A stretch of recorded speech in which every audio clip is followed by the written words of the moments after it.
500টি শূন্য পদে সরকারি অ্যাপ্রেন্টিস নিয়োগ, মাসে মাসে স্টাইফেন্ড রয়েছে 9,000 টাকা।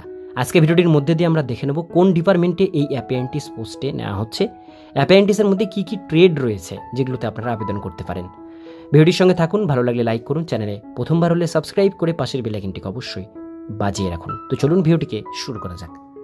তো বন্ধুরা, অনস্ক্রিনে দেখতেই পাচ্ছেন নোটিফিকেশন পাবলিশড হয়েছে the new India assurance co limited থেকে। এখানে বলা আছে এঙ্গেজমেন্ট 500 অ্যাপ্রেন্টিস ফর ট্রেনিং এখানে কিন্তু নেওয়া হচ্ছে। New India assurance company limited leading public sector একটা জেনারেল ইন্স্যুরেন্স কোম্পানি, যেখানে 500টি শূন্য পদে অ্যাপ্রেন্টিস কিন্তু এখানে নেওয়া হচ্ছে অ্যাপ্রেন্টিস অ্যাক্ট 1961 অনুসারে। মোড অফ অ্যাপ্লিকেশন বলা হচ্ছে the candidate are request to apply through online মোডে আবেদন করতে বলা হয়েছে 6/6/2025 তারিখ থেকে 20/6/2025 তারিখ, অর্থাৎ জুন মাসের 6 তারিখ থেকে 20 তারিখ পর্যন্ত আবেদন করতে পারবেন। Both days inclusive, no other means mode of application will be accept, অর্থাৎ অন্য কোনোভাবে অনলাইন ছাড়া ফর্ম অ্যাকসেপ্ট করা হবে না। এজ লিমিট 1/6/2025 তারিখ অনুসারে মিনিমাম 21 বছর, ম্যাক্সিমাম 30 বছরের মধ্যে হতে হবে।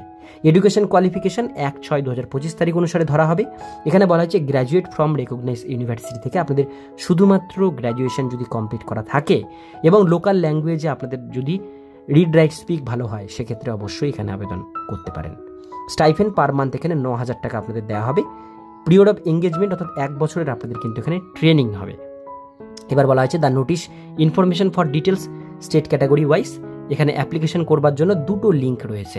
লিঙ্ক আমি ডেসক্রিপশন বক্সে আপনাদের সুবিধার জন্য প্রোভাইডেড করে দেবো, সেই লিঙ্কে ক্লিক করে এটা আপনারা জেনে বুঝে নিয়ে তারপরে কিন্তু আবেদন করবেন। তো এটাই ছিল আজকে ডিটেলস বিষয়। ভিডিও কেমন লাগলো কমেন্টে জানাবেন, ভালো লাগলে লাইক করবেন, আর এরকমই নিত্য নতুন চাকরির আপডেটগুলো পেতে গেলে চ্যানেলটিকে সাবস্ক্রাইব করে পাশের বেল আইকনটিকে অবশ্যই বাজিয়ে রাখবেন।